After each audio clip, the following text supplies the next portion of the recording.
Se llamaba Sanao Mokoya, tenía 39 años y ya no era una profetisa.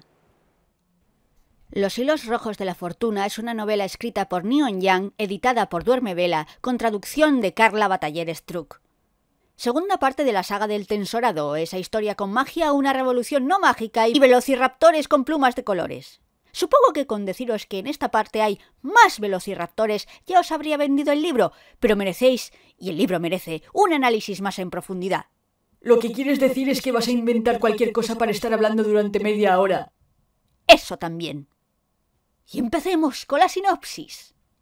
¡Guerra! La República se desmorona bajo los ataques del despiadado Lord Sith. Lo siento, me confundí de historia, no sé cómo ha podido pasar. Nos centramos en Mokoya, que se recupera de los sucesos acaecidos al final de las mareas negras del cielo, mientras recorre el desierto a lomos de su velociraptor cazando nagas, que vienen a ser más o menos una especie de dragones.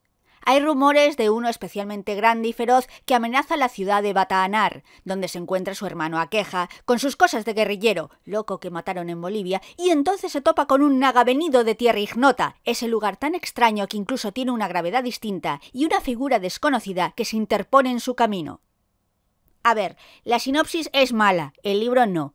De nuevo nos encontramos con una historia llena de aventuras y acción. El mundo se construye mediante pinceladas y partiendo de los personajes, y en este caso, aunque el ritmo sigue siendo muy vivo, podríamos decir que hay una descompresión.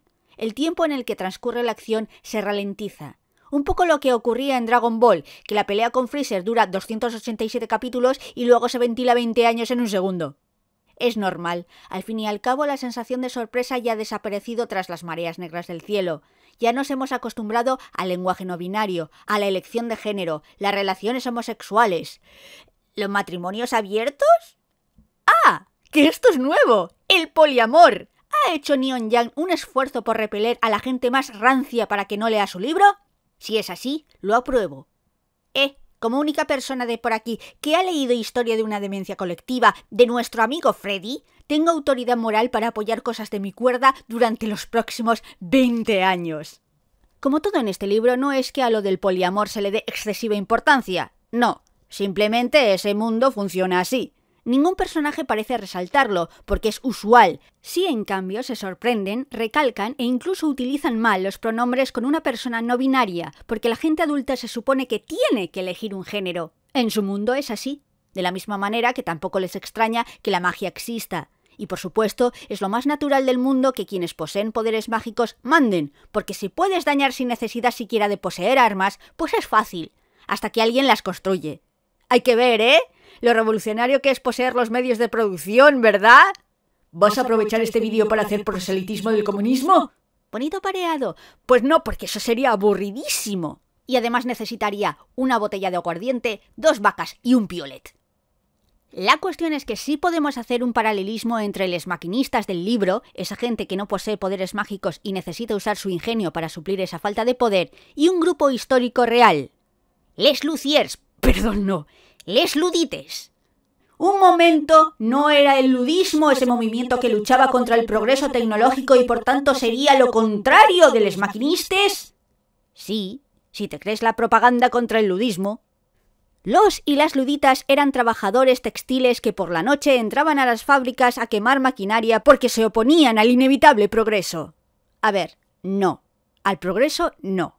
Al proceso que se desarrollaba en esos momentos y que los iba a despojar de todo poder y fuerza.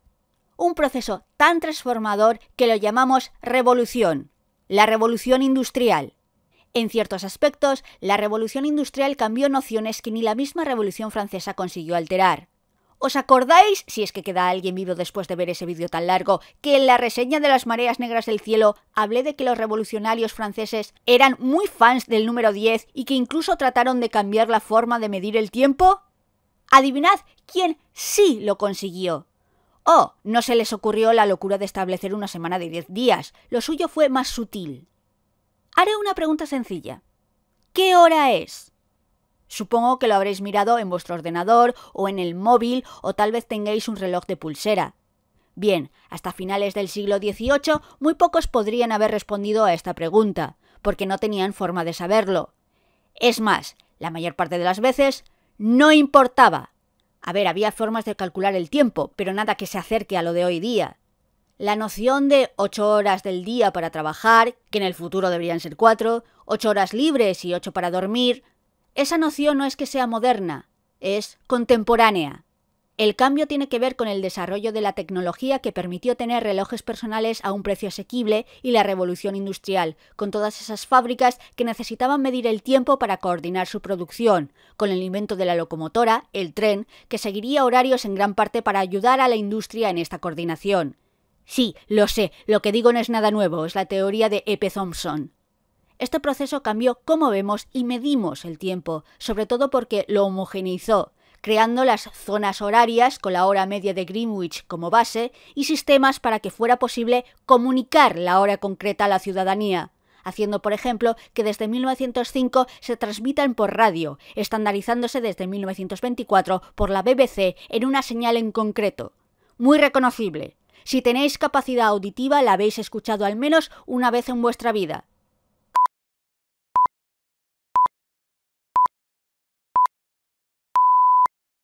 Total, que la gente pudiera calcular y saber el horario era muy útil, sobre todo para las fábricas, que podían establecer e imponer horarios a sus trabajadores. Porque como que lo de la misma jornada laboral todos los días por contrato es algo que necesitó un poquito de ayuda. La gente iba a trabajar y cuando había ganado suficiente o tenía que hacer otros trabajos más importantes, por ejemplo, en la granja, pues se iba de la fábrica. Y a ver, eso una fábrica no lo puede sostener porque necesita producción continua.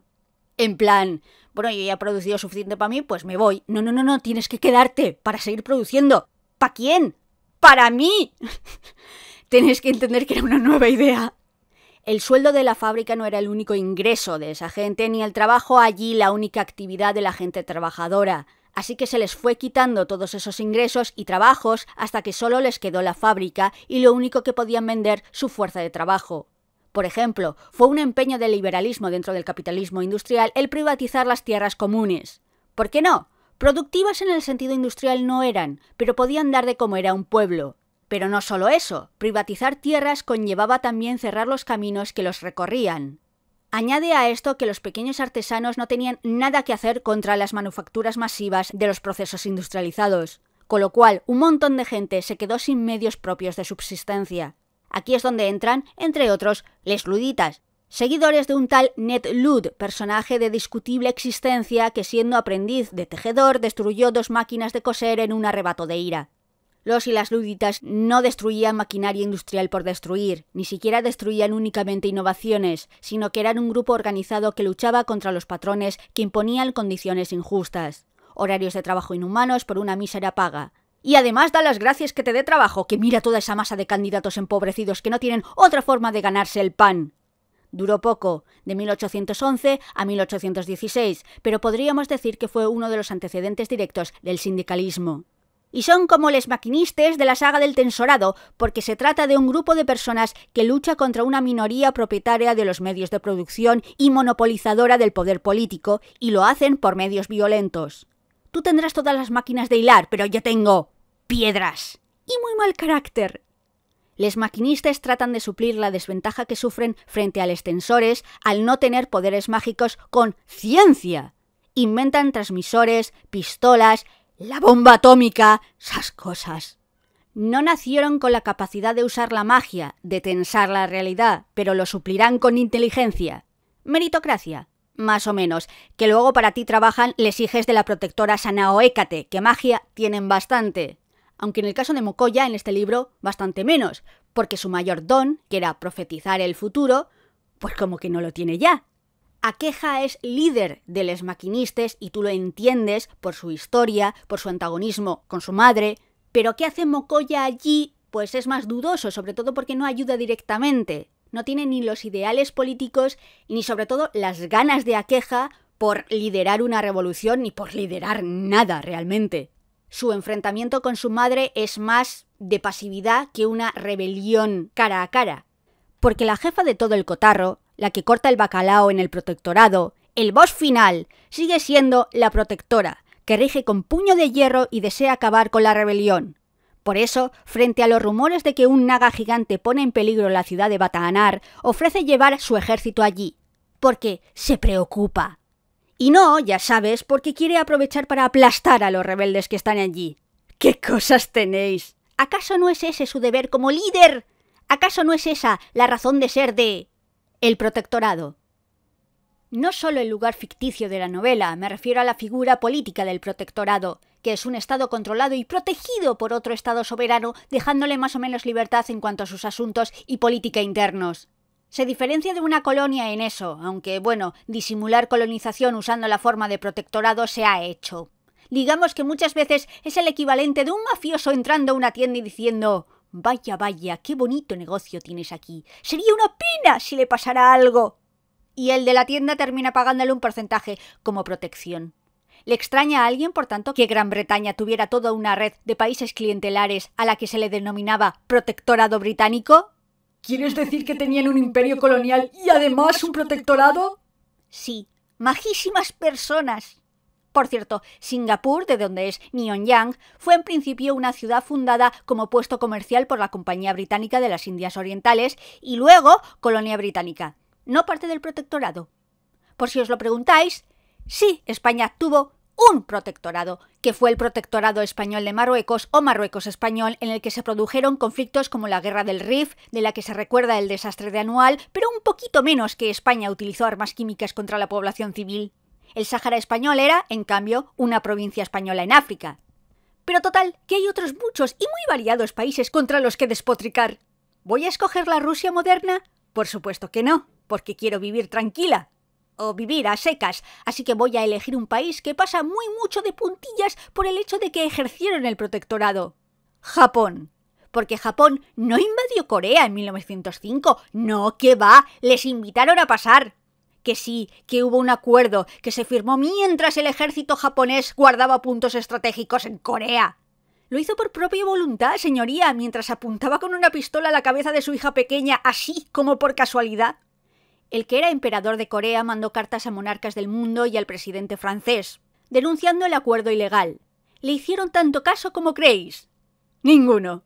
Bueno, tuvo un efecto. Los japoneses depusieron al emperador y colocaron a su hijo en el trono, firmando un nuevo acuerdo en 1907 con el que Japón controlaba el gobierno coreano. Que luego total da igual, porque Japón se anexionó oficialmente Corea en 1910. Hasta 1945, un periodo de paz y prosperidad en la que no pasó absolutamente nada y los japoneses se comportaron estupendamente, según los propios japoneses. Que si les preguntas a los coreanos, del norte o del sur, la cosa cambia. La anexión fue considerada ilegal por el gobierno en el exilio, que diréis, normal, pero es que en 1965 Japón y Corea firmaron un acuerdo que declaraba que todo acuerdo entre el Imperio japonés y el coreano anterior al 22 de agosto de 1910 era nulo, incluido el de la anexión. Pero es que en 2005 los gobiernos de Corea del Sur y Corea del Norte firmaron una declaración conjunta reiterando que el acuerdo de 1905, el que establecía el protectorado, era nulo.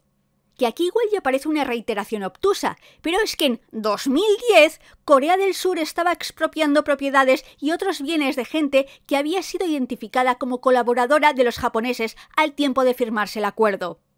Nunca es demasiado tarde si la dicha es buena. Y aún hay dinero que rascar.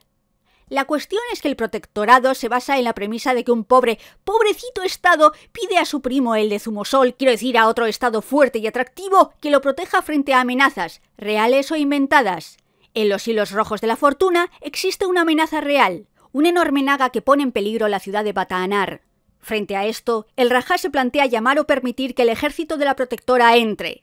Los maquinistas piensan que es simplemente un ardid para, bajo la excusa de imponer el orden, acabar con las fuerzas rebeldes que se están haciendo fuertes por allá, con Aqueja como uno de los principales instigadores. Pueden estar por allá porque, como he dicho, en principio el Estado protector no se mete en el gobierno o la política interna del protectorado, pero es un delicado equilibrio porque en cualquier momento el Estado fuerte puede decidir que ese acuerdo no le conviene y anexionarse al débil, como hemos visto con Japón y Corea. El Estado protector siempre está ahí, con sus propios intereses, y su sombra siempre recae sobre los intereses del Estado protegido. De la misma manera, la protectora misma no aparece en la novela. Se le nombra, y su existencia y el efecto que causó en Mokoya y Aqueja sobrevuela todo el libro. pero ella, in person, no se ensucia las manos.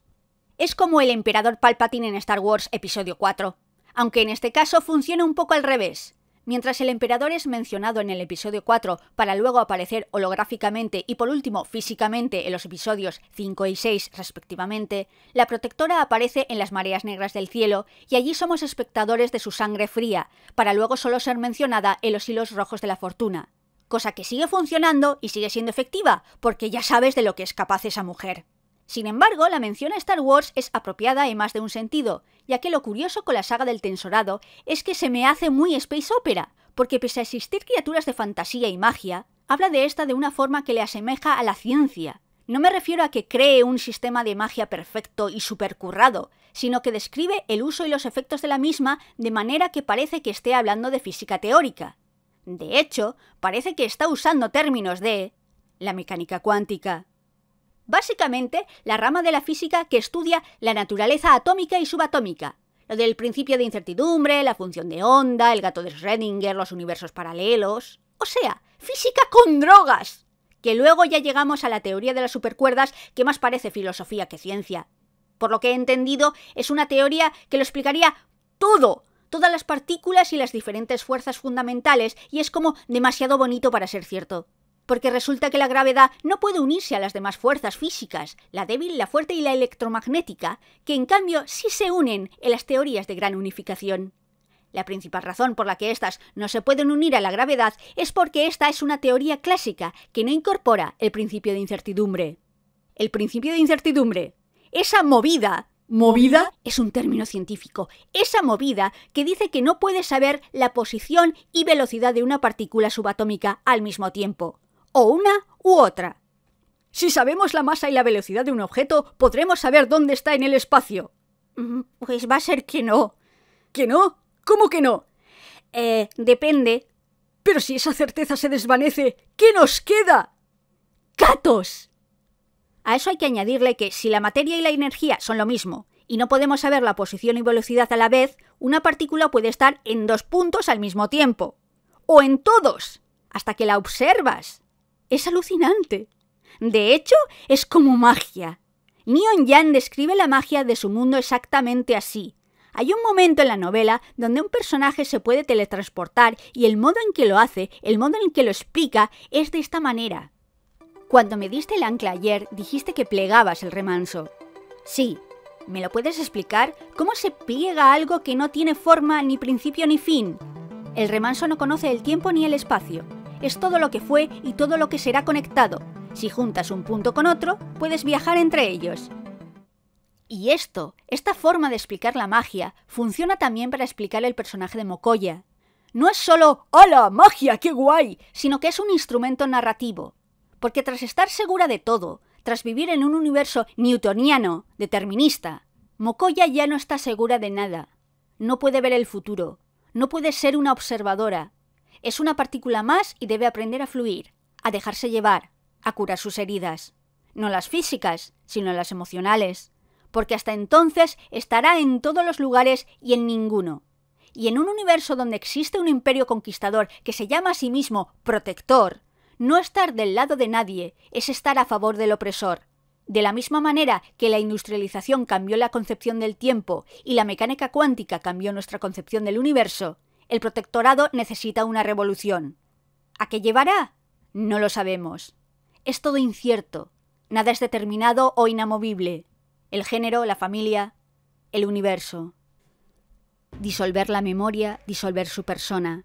Ya no era Mokoya, pero permaneció inalterada. Una colección de hechos en el espacio y tiempo, posibilidades matemáticas intersecándose y colisionando. No un ser vivo, sino una fusión de probabilidades. Y entonces, como el impacto de un rayo, la cosa que antes era Sanao Mokoya lo vio. Esa cosa se encaró al remanso como lo hacían les terreignotenses. Puro y continuo e infinito. El remanso lo es todo, y todo es el remanso. Tiempo y espacio solo eran 2 aspectos más del remanso, ese tejido del universo en el que se insertaban. Se enfocaban y desenfocaban. A veces eran como hojas de papel de arroz sobre las que todo desfilaba. A veces se incrustaban en la sopa donde nadaba todo. Un ingrediente más, tan indivisible como la sal en el caldo especiado. A veces eran ambas cosas. El modo en el que esa cosa, antes llamada Sanao Mokoya, se conectaba al remanso se diferenciaba al modo en el que otras personas se conectaban, durmiendo amontonadas dentro de los muros de Bata Anar. La naturaleza temporal del remanso se enroscaba a su alrededor, les llamaba, separada de las 5 naturalezas, separada de todo lo demás, y aún así era lo mismo, indivisible, colores sobre colores, todo fusionándose en un único color.